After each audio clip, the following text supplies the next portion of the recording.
Hello, in this video, I'm going to be talking about trait and factor theory and the theory of work adjustment in career development. So these are career development theories and kind of overarching frameworks to help you make sense of, what's happening with the client, what's happening, what's the role of the counselor in supporting them.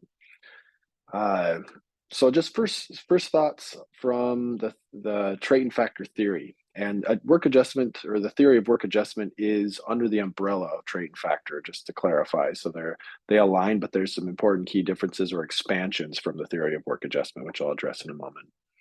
So the theory of work, or excuse me, trait and factor theory was originally kind of developed by Frank Parsons.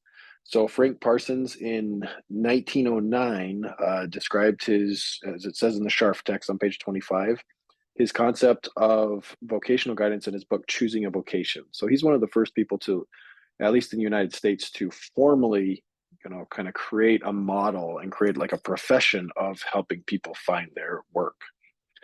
Uh, and several of the key points. So once again, in the Scharf text, the applying career development theory to counseling, it talks about how Parsons had three steps. So step one was a clear understanding of yourself. So that step one is the key goal, is like you need to understand who you are. What are your values? What's your personality? Your aptitudes, interests, as it says. And then number two, a knowledge of the requirements and conditions of success, advantages and disadvantages, compensation, opportunities in the different lines of work. So you got to basically, step one is have this inner understanding and inner knowledge. Then step two is like, okay, outer understanding and knowledge. And I kind of like how the step three, it says true reasoning on the relations of these two groups of facts. So step three is to really deeply think about, okay, who am I? What's the information out there? And how do I merge? How do I synthesize these two forms of understanding? So I like that language of that true reasoning of those two forms of facts. So that's really what trade factor theory is, are those engaging in those three steps. So in the Scharf text, it talks about how, the self-understanding could relate to understanding your aptitudes, your achievement scores. That could be through assessments. What are your values? What are your interests? I also add in a lot of my work with clients of like, what energizes you? What kind of motivates you and brings you more and more energy the more you do it? Like, I remember there was one, I was a salesperson selling toner. The business is just like going business to business right after high school. And I was miserable. I left that part-time job drained every single day. It was sucking the life out of my spirit, and so, but then I found other positions where I'm like, wow, like, especially when I got into counseling, is like, the more I do this, the more energy it leaves. I might be tired by the end of the day, but I'm like, also there's an inner aliveness. So that's one example of, knowing what are those energy or interest sources. Also, personality is usually pretty important. So the theory of work adjustment also connected to, that it's basically the theory of work adjustments, stating here are several of the important, self-understanding concepts or constructs to be aware of. So values, interests, personality were several that were mentioned in the Scharf text that were specific to the theory of work adjustment. On page, just one second. I just want to bring your attention, so if you're looking in this textbook, the Scharf text, that there's a good example of how a client and a counselor work together to work on self-understanding on pages 35 through 36. So I often feel like, it's no like complex process. It's using the counseling skills to help and to help you make sense of who you are as a person. That's the key goal, in that first step. I guess so. Then step two, what's this outer understanding or this outer knowledge of the world of work? So that's where you use, career information resources, or it could be occupational interviews or job shadowing, whatever it is to get to receive information about the world around you, the world of work around you. Uh, and I found that, oftentimes it's insufficient just to go look online. That's just step one to kind of pique interest. what really helps, clients and students figure out like, what do I want? Or what information is really valuable is when they go talk to someone in the field or when they go job shadow. Or there's even resources out there of being able to just interviews online interviews of people about their professions. But those seem to give a deeper entry point into what the field looks like more than just a list of job duties. And so then I guess the last step of matching abilities, values, and reinforcers is the language from the theory of work adjustment. But on page 48 and 49 of the text, of Sharp's text, I like a few of these lines. It states that integrating information about oneself and about occupations is that important process, and that's often what career counseling or counseling about a career issue, what it becomes about is like. And just notice the language there. I said counseling about a career issue, so that applies to mental health counseling and school counseling because you might have someone who's just trying to figure out what do I want to do with my life and in my career, whether it's like official career counseling or not. So a lot of the work is figuring out how do I integrate myself in a new role.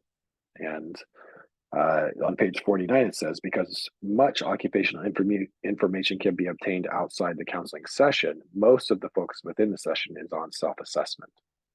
So helping the client self-assess in that reflective counseling space, that's often what, career counseling or counseling for career issues becomes about. I would just invite you to consider, though, is that sufficient? Are those three steps, all that's needed for, to support people in their career decisions and their career processes? You know, for decades, the answer would be yes. Most career counselors, from my experience, or many at least, maybe not most, but many kind of have this, okay, this test and tell approach, meaning, well, it's hello, who are you? Okay, let's give you these tests or these inventories and then tell you what the results are, and then you're done. And some people have referred to it as like sessions in a cloud of dust. So I get to know you, you take the assessments, I help you interpret them, then we follow up on your next steps, and that's it. I feel and felt like that's insufficient. Uh, but it's a helpful model, but often it's just not enough. That's my bias and my belief, though. So sometimes I was meeting with people for career counseling for like a year or months to kind of help them work over larger issues. So, and those larger issues could be, what are the family expectations? What are cultural expectations? What's their sense of spirituality? And what's their suffering that they've gone through? What are their barriers to like their career decision making that they need to work through? Maybe it's their self-esteem and their sense of self-worth that they're not yet believing in themselves. So they need to work through those in order to have the motivation to be able to move forward and to act. They're not ready to act yet. So anyways, just a few thoughts, and I'm interested to hear, or interested of what your thoughts might be of, is this model sufficient? Maybe to you it is, and I think that's okay. But I'd invite you just to consider, if it's not sufficient to you, what are the next ingredients needed? I guess for the last thing I want to focus on, like I've kind of talked about how the work adjustment theory or theory of work adjustment is how it's already connected with trait and factor theory, but there are a few unique features. So there's this idea of satisfaction and satisfactoriness in work adjustment theory. So on page 94 of the Scharf text, Scharf talks about how satisfaction is, or it refers to being satisfied with the work that one does, which is related to life satisfaction and general well-being. So this idea of satisfaction, am I satisfied? Am I like no longer hungry, feeling like I need to go search and meet this kind of inner desire elsewhere, or am I satisfied with where I'm at? I think that's an important consideration. But I also really like how it adds to that it's connected to life satisfaction and general well-being.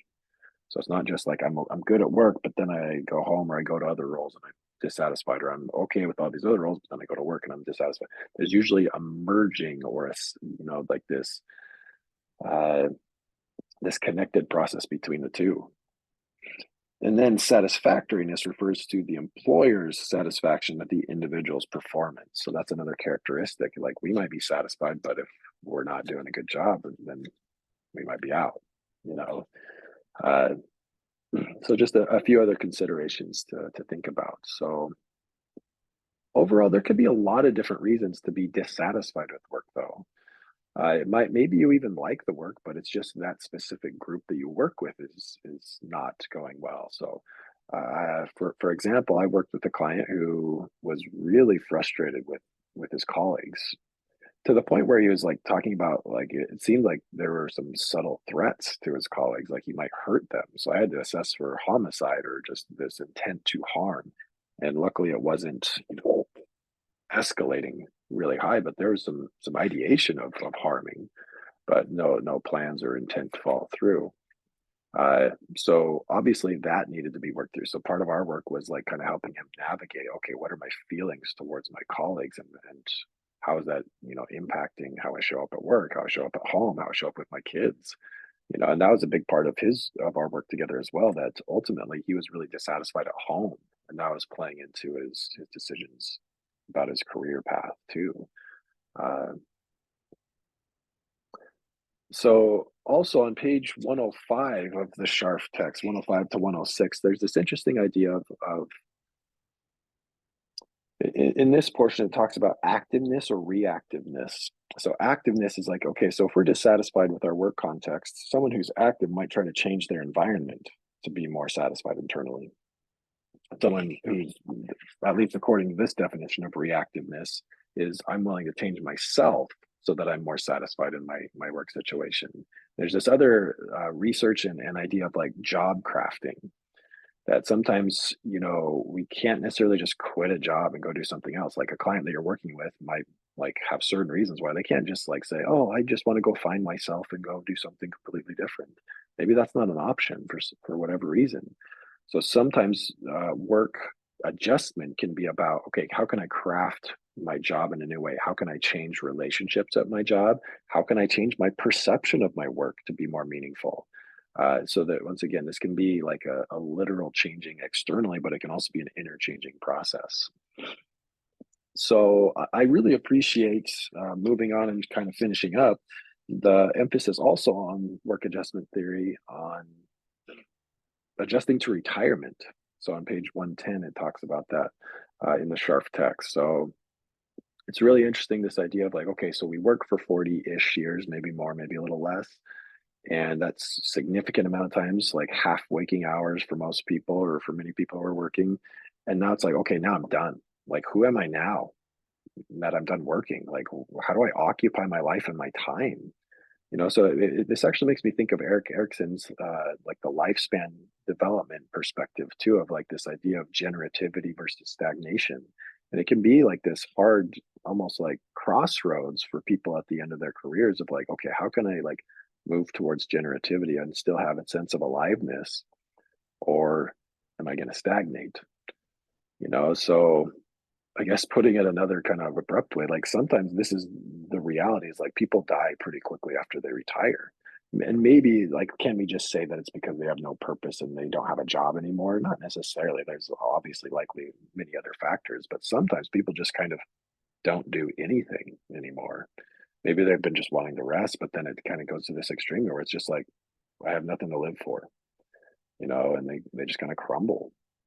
So I think it's kind of a helpful or an interesting case study on page 111. So it's not an official case study, but the majority of page 111 talks about Henrietta as a 60-year, it says they're a 64-year-old African-American first grade teacher living in New Orleans. So it talks about how her husband died several years ago. She's near retirement and like pretty distressed and disturbed by the idea of retirement, because she found lots of meaning. And it's like, so what am I supposed to do now? So it goes through an example of how a career counselor might help her adjust to that.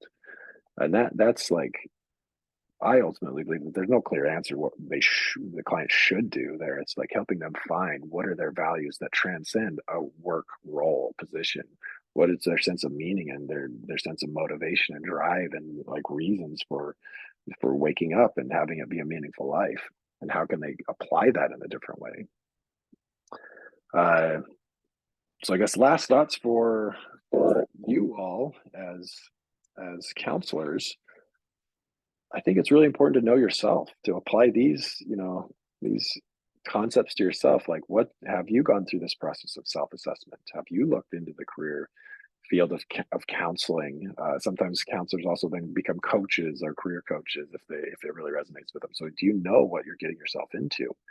I think is really important. And then have you gone through that process of really making sure that it aligns and fits well? So I'd encourage you to look into, the specific area that you want to work in and go through that process or even in more depth. I imagine you have to a certain extent, but go through it in even more.